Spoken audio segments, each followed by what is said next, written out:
This is eCoffee with Experts, where marketers and founders share what's actually working in SEO, AI, and digital growth. Grab your coffee and fuel your mind as we chat with top minds about their wins, struggles, and lessons you won't find in a blog post. Brought to you by Digital Web Solutions, we bring real talk to help you grow your business, one episode at a time. Let's get started.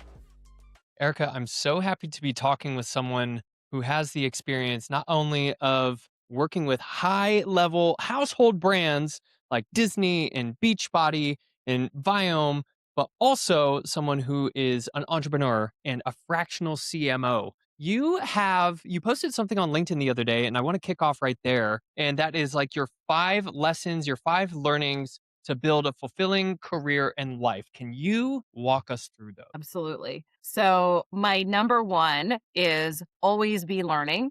And I think that's incredibly important in business and life, but even more so in marketing, because marketing is changing every single day. And if you are not keeping on top of those trends, you're going to fall behind. So I make it a point every day. I'm reading newsletters, reading different thought leadership pieces on LinkedIn. I love listening to lots of different podcasts. I love getting book recommendations from other marketers. So I make a commitment every single day to be reading, listening, paying attention to what's going on in the world of marketing, in the world of business. And that is a way to stay relevant in this ever-changing world. So that is my number one. Let me pause you right there because, Yeah. gosh, there's so much to go into right off the bat. And I love the way that you kicked that off because I'm the same way. Always be learning. There's 2 sides to that. One, you're talking about books, which are almost like timeless, foundational pieces that you get into the head of how somebody thinks. And then you have the podcasts or the LinkedIn posts or whatever, which are flying at us all the time. I guess, when you're setting aside time, how do you think of those 2 things? Like, do you have designated like book reading time and then designated like catch up, like stay current time, or is Yeah. it not that structured? Yeah, no, that's a great question. It's kind of not that structured, but what I'll say is I have about somewhere between 5 and 10 newsletters that I subscribe to in all Mhm. different areas, everything from D2C marketing, retail marketing, AI. So I probably have about 10 different things. So Okay. those are all coming into my inbox. I also do a lot of industry specific newsletters. So that's kind of on the day to day Cool. is just kind of scanning through different newsletters that are coming in. So that to me is what I really use to stay current. Nice. In terms of podcasts, I have 2 dogs, so I love listening to podcasts while I'm walking my dogs Smart. or while I'm driving.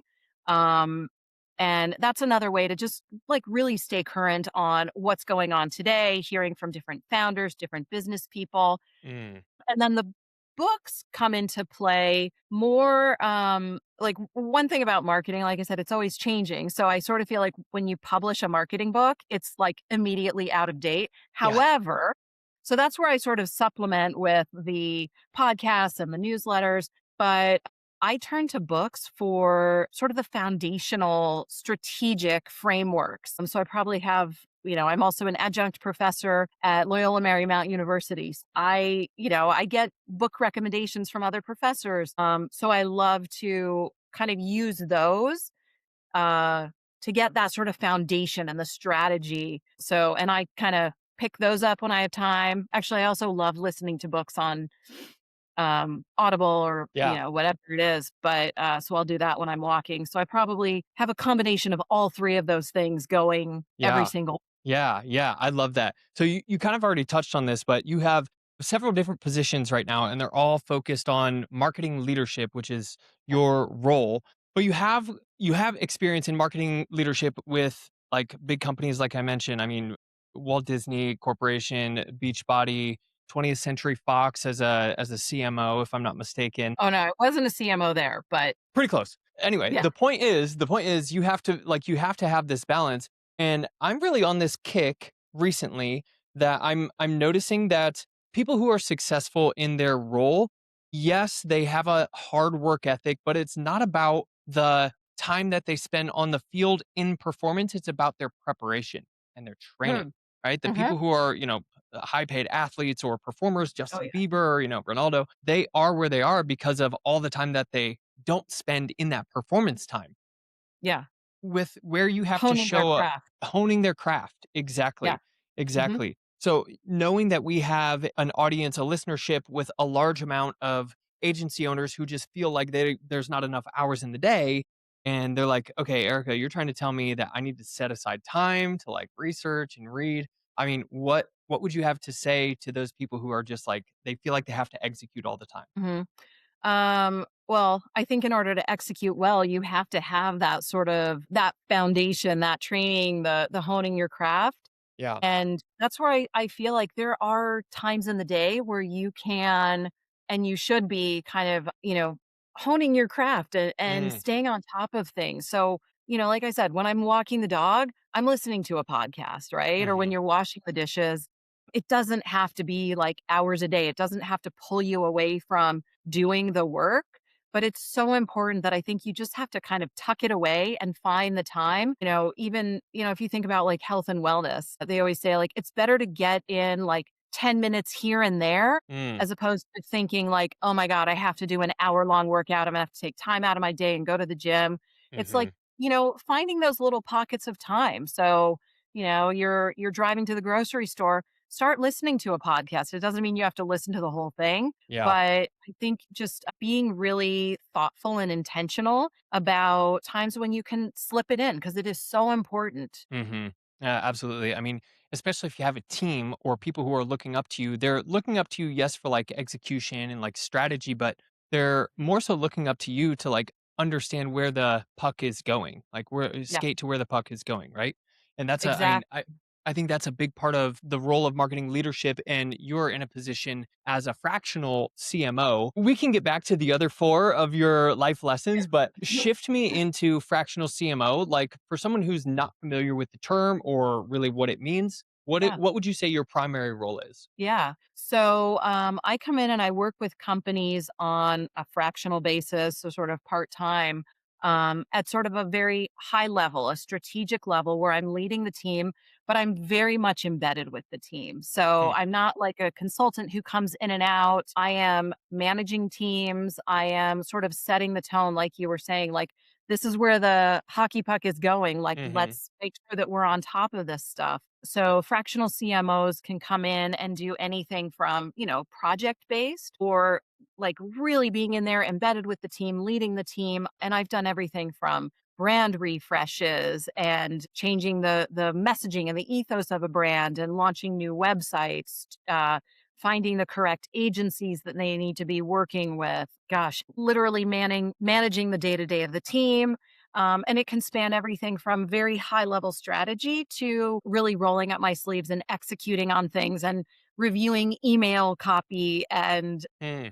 email flows, but also really just kind of pulling together integrated campaigns. It's a great way for companies, especially startups, who might need that high level strategic thought leadership and guidance, but maybe they don't have the budget for a full-time CMO or they don't need somebody who's in there, 40 hours a week. They Yeah. need just enough that their Hmm. team can then execute on the strategies and the architecture that a fractional CMO would come in with. Yeah. So, which just leads back to point one of like always being on top of things. Your value is it's not necessarily in being somewhere 40 hours a week, but like Right. when the space shuttle is out of, it's out of or in orbit, out of orbit. I guess when it's in space, space shuttle is in space, right? And you're trying to land on Mars, however many bajillion light years away, like all it takes is like a little, and Yeah. that determines the direction. I Oh, yeah. think that's what I'm kind of hearing is like a Mhm. really good CMO can come in at the right time and just go and like Yeah, give I love that. the right direction to the company, Yeah. right? That's Yeah. a fun way of thinking about it. Another thing that it just made me think about when you were talking about like a Justin Bieber, how, he's spending time, you see him performing, but it's all sort of the preparation. And, as a fan, you're paying to see him perform, right? I sort of feel like that's what you get with a CMO too. Like I've spent, Mm, over 20 plus years sort of honing my craft so mhm, that I can come in, 10 hours a week or whatever it is and take all of that learning, all of that sort of training that I've done, all of that foundation and mhm, give you as a client sort of the most, that performance, Yeah. you're not paying for all the practice time, you're paying for that performance. Another way that I like to talk about that too is, do you remember like orange juice from concentrate, like those frozen orange juice Yes. things, The like cans. Donald Duck orange juice, the can, right? Yeah. So that's what I see a fractional CMO or other fractional talent is like that concentrated orange juice. Mm, So you're paying for the flavor, the most concentrated part of that. You're not paying for the water, right? nice. Ultimately, at the end of the day, you're going to combine that concentrated orange juice with the water to make delicious orange juice, Yeah. but you're paying for that very concentrated piece, not the water. Yeah, it makes a whole lot of sense. And a Yep. lot of where your background comes into play and where you do have the most concentrated, let's say, skill and expertise, the EEAT, right? Personal EEAT is in branding. Tell me a little bit Uh-huh. about what you're noticing as an overall trend. Yeah. First, we'll start with the company aspect, and then I think we have a lot of listeners who would really be interested in hearing how you approach personal brands. So, Yeah. what are you Yeah. seeing as like an overall, I guess, trend? Is anything shifting in the brand landscape? Yeah. Oh, okay. Well, I love talking about branding, one of my favorite topics. So, in terms of branding now, consumers are more and more savvy. They want to connect with brands that have a story, that Mm, are mission driven, that stand for things and for values that they can align with. So, as an example, as a consumer, everything about branding is all rooted in aligning with a brand and its values and what it stands for. There are commodity products out there. You can buy a jacket from Patagonia, you can buy a jacket at Costco. They have the same utility. They're both going to keep you warm. mhm, But why are you going to choose to pay 4 times as much to get a jacket from Patagonia? Because you believe in Patagonia as a brand and what they stand for. You know that they're quality. You know that they're going to stand behind their product. mm, But a brand like Patagonia, maybe, it aligns with my personal values of sustainability and doing good for the earth. So I mhm, am willing to buy into that brand. It aligns with who I am. When I wear a Patagonia jacket, it reflects on my own beliefs, right? mhm, mhm. So I think that's really the power of brand, and consumers are just more and more discerning, Yeah, especially, getting into Gen Z. Like they don't want to just buy a jacket. They want to buy a jacket that stands for something that means something. They're buying mm, into the brand. So for brands, like having an authentic story, being mission driven, and really standing for something is really important now, right? mhm, mhm. So that's what I'm seeing in terms of sort of corporate Yeah, company-wide branding, and in terms of founder-led brands too. Like people want the story. They want to know why you exist as a brand. yes. So putting a founder forward is incredibly important, which sort of leads into your second question, which is people want to work with agencies or companies or brands that have a face, right? Like I Mm, know exactly who it is that I'm working with. It's sort of a person to person thing. It becomes more than just this corporate entity. So, I think about some of the agencies that I've worked with, and a lot of founders will go and create these great videos and post them on LinkedIn and talk about, their thought leadership, like what they're seeing in the space, whether they're like a digital marketing agency. Like these are mhm, the changes that we're seeing coming across on Meta, and this is why you should pay attention. When mm, I see founders doing that, it sort of gives that agency credibility. It's sort of a halo effect. It tells me like they are on the forefront of what is going on. I can trust them. There's a person behind this, and it really helps me to connect with mhm. their mission, who they are as a brand, who they are as an agency, and what they have to offer, which again sort of goes back to point number one of always be learning. Yeah, So, as an agency leader, as a founder, being able to show that thought leadership, I think goes a long way. So, you have to be always learning and getting that information out there. People are going to trust people as opposed to a logo, a corporate mm, entity. yeah, So in terms of sort of personal branding, I think it's incredibly valuable, more valuable these days than it has been in the past. yeah. There's so many avenues to do it. LinkedIn is such a powerful tool. Mhm. Now there's sort of the rise of the LinkedIn influencers, right? Yeah. And the LinkedIn algorithm loves video. And that's how I Hmm. found a lot of really interesting founders or people driving thought leadership in areas like digital marketing or branding or design. It's just been a tremendous resource. And if you're an agency owner looking to build your agency, putting yourself out there as a personal brand, I think should be a top priority. Yeah, it is.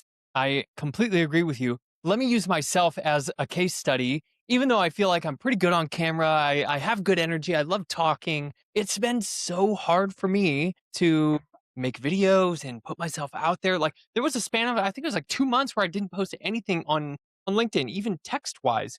And I know I'm not alone. I used to Yeah. manage a online community of agency founders, and there was probably like two, three, four of them who were consistently posting their face on LinkedIn. And we had discussions about this, about like why aren't the rest of you building your personal brand? And there was always an excuse, and a lot of it Oh. was like, I don't have time to do that, which goes back to again our point I one, think like, you don't have time not to do that. yeah, like That's how I look at it. shifting that mindset. And then the other excuse, which I'm going to ping pong back to you, is it was a completely ridiculous excuse of like, well, I don't want my agencies to be dependent on me because I'm trying to scale out of my role. And if I build my personal brand, then how do you address that? Yeah, no, I think it's really important actually to build that personal brand. Like I said, you have to have sort of a face out there Hmm. and really show that thought leadership and connect it back to who your agency is. Hmm. So I think they can sort of come together and it's not like everything is built on this personal brand. It has to be sort of part and parcel. You have to sort of do them together. But yeah, I mean, I think you're sort of doing yourself a disservice if you're not putting yourself out there. And I agree with you. I started doing my own content and it takes time. Yeah. But it's one of those things like I talked about, you kind of have to set aside a little bit of time to do this. And Yeah. you know, you're a thought leader. You know what you need to talk about. Yeah. Spending a little bit of time every day. Don't make it like this big onerous task. Like, okay, I have to bang out 5, 10, 15 videos today. Mm. Like, no, come up with some content. This is something that I'm seeing. Like it's in your head. You're Hmm. thinking about it all the time. Sit down in front of your iPhone, do it while you're walking Yeah. and make a video. And that's what Yeah. people love because that is authentic, right? It doesn't Hmm. have to be perfect looking. It doesn't have to be super produced. If you know your stuff, you can get this out there. But I think, like I said, I think as an agency owner, as a brand owner, as an entrepreneur, you can't afford not to take that time to build Mm. your personal brand, to put that thought leadership out there. Yeah, and my background is really dealing with founders who are, it's their brand, right? Mhm. So you have your personal brand, you have the agency's brand, but take me to a listener who is not a founder. They're, Mhm. a CMO or like a team lead or something. They have a marketing role in an agency or in a brand. How do you address personal brand in that way? Yeah, yeah. I sort of see the same thing. And I see Yeah. this with more and more companies actually relying on their employees to be Mm. out there talking about the brand and building their own brand in parallel with building their employer's brand. Mhm. And honestly, I think anybody can and should be out there building their own personal brand. Mhm. So whether it's with the intent of, you know, building the brand of the company you're working with or getting your own thought leadership out there and aligning it with the brand you're working with. Mm. Um, again, I think it goes back to that thought leadership, like nuggets of information that people can learn about. So if you're in branding and you have a great little case study that you can share about, some client work that you're doing, like showcase exactly what you're doing. Mhm. And to your point, I don't think it has to be limited, nor should it be limited to the founder, the CEO. Um, I think the great ideas and great thought leadership come from all different levels of an organization. Yeah. And you have to be putting yourself out there. Yeah. There's so many options out there in the world today with, different agencies you can go with, different directions you can take. And it's the people who are willing to be out there talking about it, showing their expertise, offering up content that people can actually run with, like enough content to go, oh, that person knows what they're talking about. I'm going to try out what they said. Yeah. And, lo and behold, it worked. I'm going to come back to them. Yeah. And now I'm really interested in working with them, seeing what more they have. Yeah. Delivering actionable value, which I think is where a lot of people get stuck. They're like, Yes. well, it worked for me, but like, I don't know. And this is just something that I do every day. So doesn't everybody else like also deal with Yeah. this? Right. No, they don't. But Erica, we are talking about C-suites and founders and executives, but you also teach a class at Loyola Marymount. What are you teaching the next generation of marketers about branding? Yeah. So I actually teach two classes at Loyola Marymount University here in LA. I teach entrepreneurial marketing and I also teach branding and brand management. So, the things that I'm teaching my students about is, really looking at brands holistically and thinking about branding has to do with every single touch point Mm, in business. So one of the things that we just talked about is, branding is so much more than a logo or a website or a jingle. mhm, It goes so much deeper into every aspect of how a customer experiences your brand, whether that's, in person or online. So if you think about a company like Starbucks, mhm, you want to order a drink. So maybe you go on the app. There you go. You go on the app, you order your drink. How easy is the ordering experience on the app? Does it remember what you ordered last time? Does it have your favorite location? How mm, seamless, how integrated is that? So you order your drink, you go into the store, is there music playing? Is the store dirty? Is it clean? Are people mm, leaving? Is your drink ready? All of these things play into your perception of the brand and the experience of the brand. Maybe you have to go to the bathroom. Is the bathroom at Starbucks clean? All mm, these things are brand touch points, right? Then you go and you have your drink. Is it high quality? Does it align with what you would expect from Starbucks day in and day out? So thinking about every single touch point that you as a mm, consumer will go through, um, within brand, within an experience, all kind of comes back to your perception of what that brand is.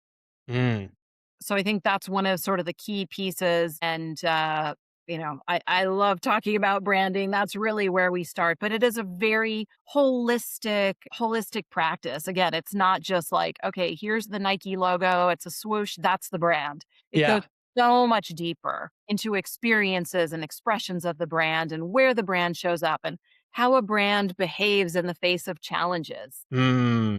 Ooh, I love that last point. Yeah. You're really talking about, when we talk about brand voice Mhm. or personality, the reality is brands start from a perspective of one person or a group of people. And I think where I'm seeing people run into trouble is they try and build a brand that is not them. Yeah. Even though, they may have a separate personal brand or whatever, or they may not. They're like, I don't have my own personal brand. I have no interest in posting on LinkedIn. That's totally fine. But they're trying to build a company that looks like somebody else, and Mm. they're sacrificing their own integrity, perspective, uniqueness, quirkiness, which is what makes I can't remember the founder of Starbucks, but that's what makes Starbucks the way it is because that's how he saw it, right? Howard Schultz, is that right? Yeah, it is Howard Yeah, Schultz.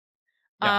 Well, I think brand is all about authenticity, and consumers today can spot, fakeness. I don't know if fakeness is a word.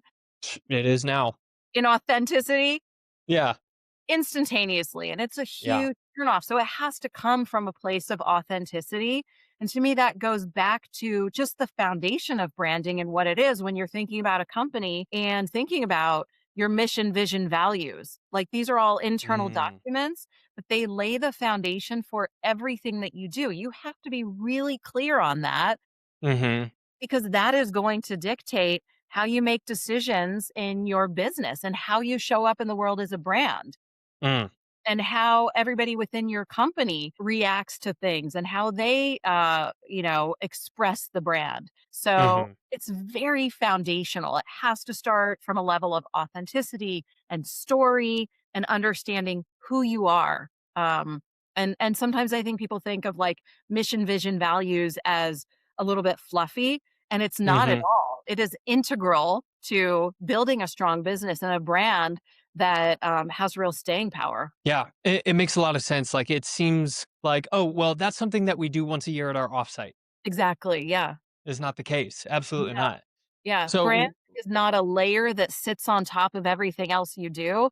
mm, Brand is absolutely foundational and it has to be baked into everything that you do. so if I'm a founder and I am going through maybe a bit of a identity crisis, or my company is going through a brand crisis, whatever you want to call it, how do I reposition, reconnect, get back in touch with who I am, where I want the company to go? How do I like process the mission, vision, values as a Yeah. I mean, I think it really comes back to the why. Why are you doing this? What Mm, makes your company unique? What is your USP, your unique sell proposition? mhm, So, and sometimes, that evolves over time, right? And we mm, see big companies that will change, they'll test different things and find that doesn't work. So it's really coming back again to like the brass tacks. Like, why are we in business? What are we doing? What is our story? What are our core beliefs? And rolling that out in authentic storytelling. Like, mm, people people aren't going to remember like the features and benefits of a product, right? But they're going to remember how you made them feel. And how do you make mhm, people feel things? It's all through storytelling, whether that's, you as a founder doing that story mhm, or working with customers who love your product. I think customers are one of your most valuable assets. They can really talk about your message in a way that's very authentic that other people will relate to. So, going back to what is your core mission and how do you portray that, whether it's through, internally through the company or leveraging people who love your brand and mm. are advocates on behalf of your brand. Mhm, mhm, and taking the stories, I think you bring up a good point where if you're not getting positive feedback from your customers, either you're serving the wrong market or you are misaligned as a company and as a brand. Am I getting that right? Yeah. Yeah. Mhm. Absolutely. I mean, marketing is a customer centric endeavor. So if you are not checking in with your customers periodically, I would say actually not periodically, probably all the time, Yeah. then you're really missing the boat. And today, marketers have unprecedented access to their customers to create those two-way dialogues, to understand customer sentiment and what they're thinking about your product. And if you're ignoring that, you're really missing the boat. Yeah, 100%. As we wrap up here, what would you say? So bring it back to the listener or me as, or whoever you want to talk to and say, thinking everything we talked about brand, about personal brand, always be learning story, mission, vision, values. I'm just looking through my notes here. And there's so many good ones. What can I do to operationalize the next 7 days if I want to build my brand? I want to get better at this aspect of marketing. I think really getting clear. I mean, I love to put pen to paper, old school, Yeah. Yeah. analog, getting really clear again on who you are, the why behind it, who you serve, what are your customers' needs, really documenting and codifying that. And then figuring out how do you express that. And again, I think that goes back to authentic storytelling. How do you get this out into the world, whether it's through you as a company or as a founder or connecting with your audience, with your customers, engaging with them, letting them speak on your behalf. Mm, Those are the things that I would be, that's what I would do in 7 days if I was like, okay, I'm in a brand crisis. We need to figure out who we are.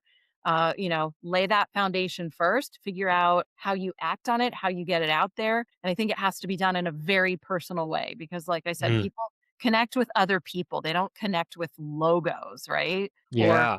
entities. So I think it's all about putting yourself out there in a way that's approachable, relatable, and authentic. I love it. I love it. Yeah, I am a big proponent of pen to paper as well. It helps me clear my mind. And if you're not writing, like writing is thinking. I can't remember who said it, but they're like writing is thinking. So I love it. Thank you for all your expertise, your experience, your authority, and your trustworthiness.